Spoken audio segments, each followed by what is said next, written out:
What do you want us Why to know? isn't everyone What is do you just want us learning to know? better or What worse do you for want us? us to know? Why is it important to use your voice? Mental health is just as important as What physical do you want health. us to Why know? is it important to use your What voice? do you want What us do you want us to know?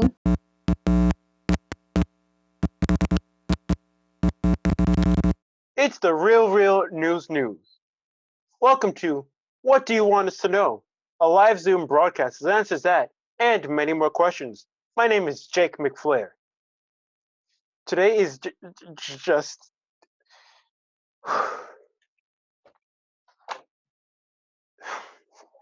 Jacob Blake, Akai Gurney, Alton Sterling, Betty Jones, Breonna Taylor, Elijah McClain, Eric Gardner, George Floyd, Michael Brown, Miles Hall, Philando Castillo, Ryan Toynman, Samuel DeBose, Sandra Bland, Tamar Rice, Terrence Crutcher, Trayvon Martin, Walter Scott, William Chapman. The nation is divided on so many things. And on today's show, we'll be talking about a few of them. Like the Black Lives Matters protest. Our first piece is from Amelia Matthews. Amelia has been at the Black Lives Matters protest and sharing unheard voices with us. Hey Jake, hi! Hey Amelia, you look great.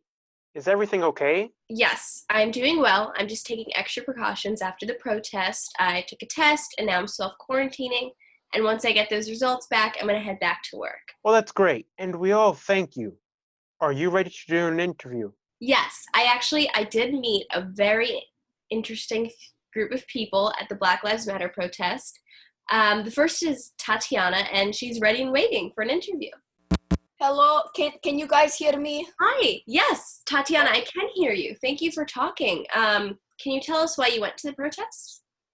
Well, I went to the protest because I have the good voice, and I want to use my good voice to help other people to spread good message.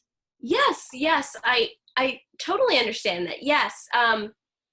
What else can we be doing? Can everyone in America be doing to support the cause rather than protesting? Well, it's a hard question, but it's a good question as well. I think really what we need to focus on, we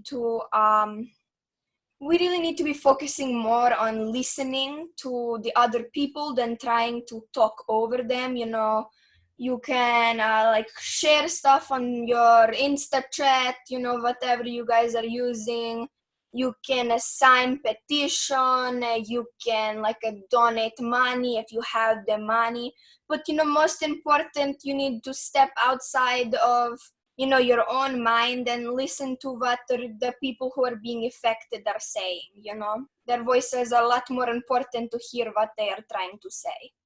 Yes, I 100% agree. So I know that a lot of white people are having a harder time understanding that they have privilege and that they're having a hard time understanding the cause and why it's specifically Black Lives Matter. As you might know, the term All Lives Matter has been circulating recently.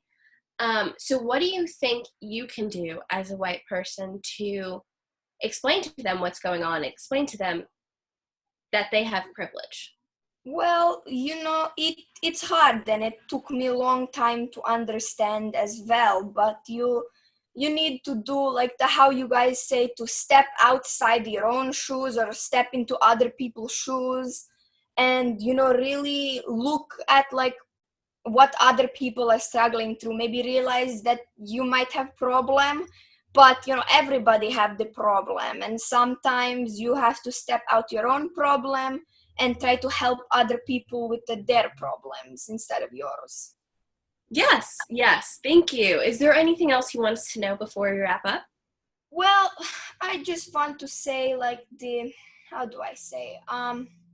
Many people will judge how I looking like, as they think, oh, she's the mean lady, or she beat you up for no reason, like that. But really, I know beat you up or I know be mean if I do not have the reason. And I think we all should using our voices for the other people, and the people whose hands are in the, how do you say, the narучники, the handcuffs, to help them out. Yes, thank you. Thank you so much for sharing. We're going to have to wrap it up now and pass it back to Jake. Thank you. Goodbye. Back to you, Jake. Thank you, Amelia. We'll hear from you a little later in the program. Right now, it's time to talk about a growing industry, the protective clothing industry. Masks are not just masks anymore, are they? Here with more on that is Stacy Wiscoso. But let's hope I don't. It's okay. 3, 2, 1. Thanks, Jake. Masks might become a way of life for a long time, so I have been able to develop a few types of masks that I think everyone's going to love. Masks have plenty of challenges. They're hot, they're sweaty, and how do you eat? You either lift them up or pull them down. So I have here with me the Taste Mask Face Mask. It is a mask that flavors whatever you're eating and makes your food taste like any of the flavors on the mask.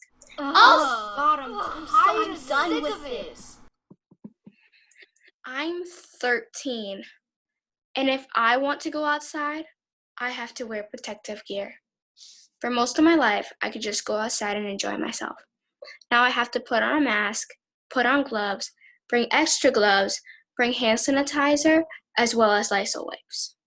Then I have to check on my baby brother, make sure he has a mask and gloves on. Then I have to go 4 flights of stairs because I'm not allowed to take an elevator anymore. I'm scared. I don't want to go outside. I might never see any of my friends again. I'm scared. And you can't put a mask on that. Back to you, Jake. I'm sorry to hear that, Stacy. These are very difficult and scary times.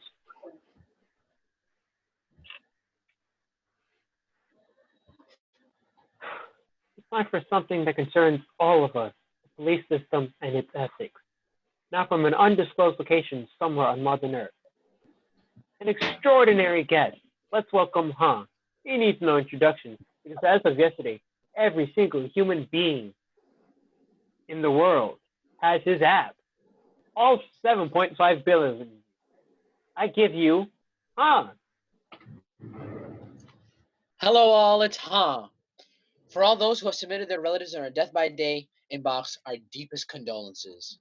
But welcome all to the new 360,000 newborn babies. Future watchers of the show. Just today.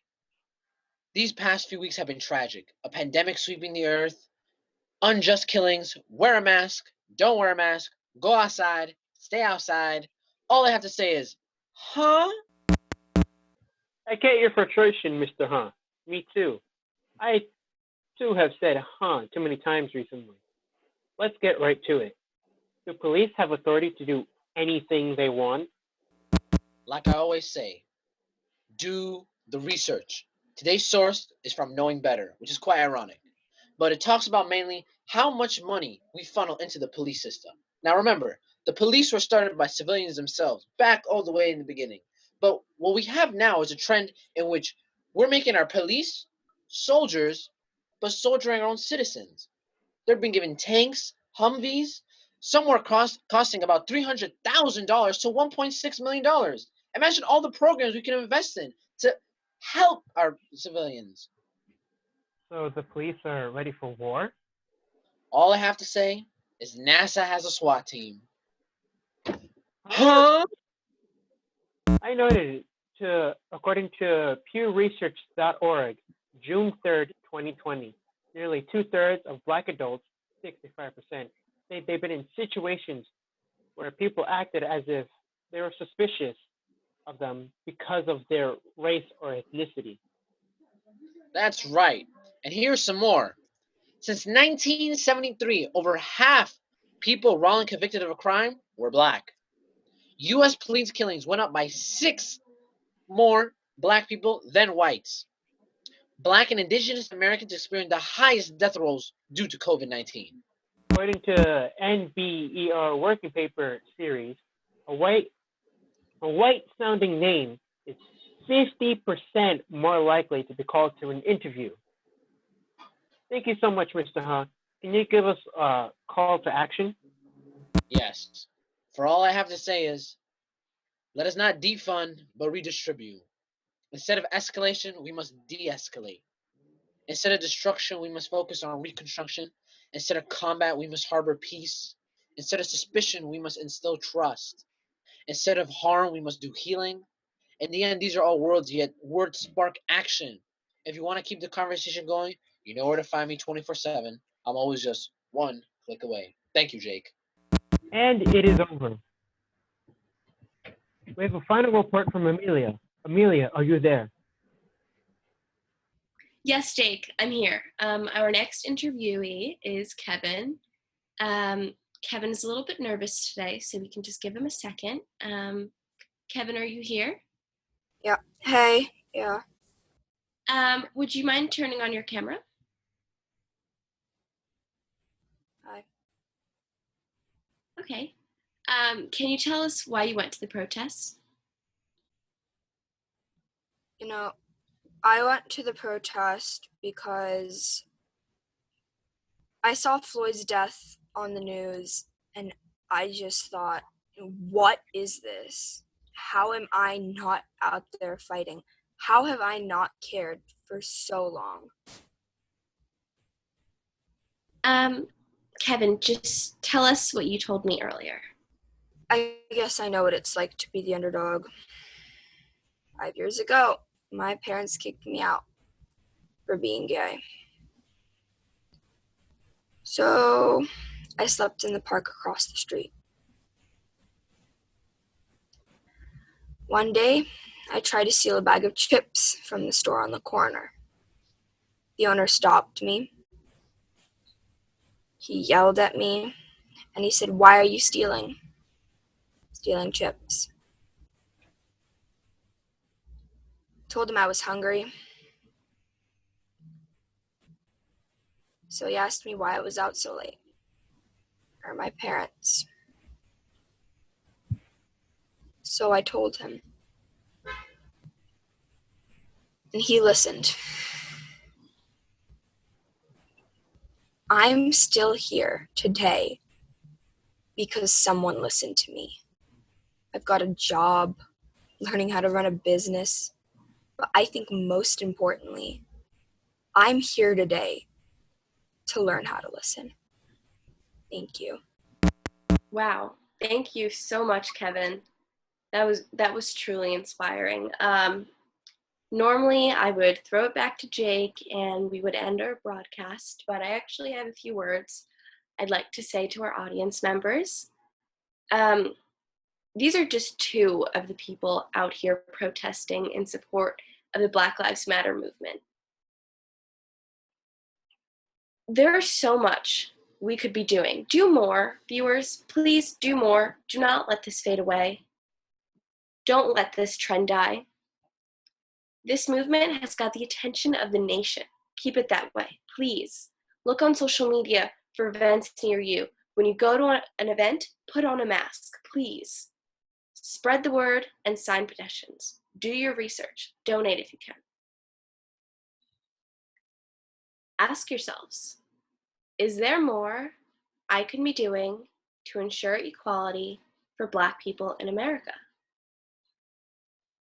Be on the right side of this fight for equality. Start by listening. Now, back to you, Jake. Thank you for making me listen to Amelia. We are all facing hardships, but we need to face some truths. We need to see some truths. According to the Oxford Dictionary, oppression is when another person restricts another person's power in a cruel or unjust manner. Also, according to the Oxford Dictionary, equality is when everyone is on the same footing and has the same advantages. We want you to know that we have a hope for that future, well, for a future.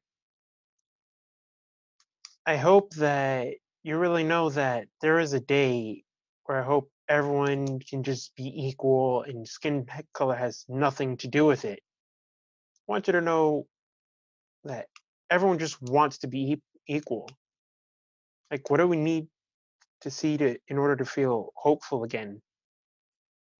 More mental hotlines, more community buildings, more open park areas, more places for people to socialize and feel safe, more fresh food, incentives for Black men to become teachers.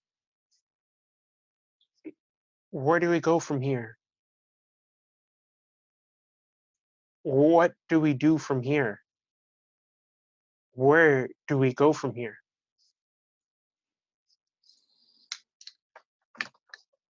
Where do we go from here?